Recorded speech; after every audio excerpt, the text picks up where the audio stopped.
ko te amorangi. He waiata tēnei i te toa e wi te tauhuata. Ha henui ngā whakatauki, ngā momo kōrero pepeha o te iwi nei o Ngāti Kahungunu ki roto.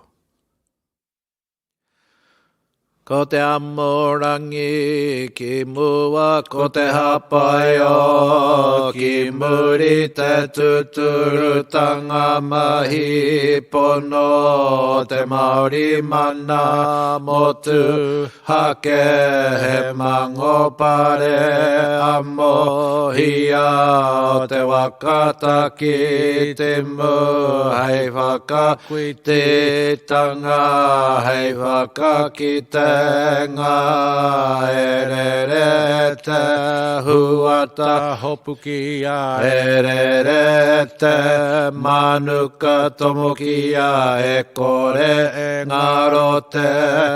kakano i rui a maira i rangi a te a e toku hine ngaro ano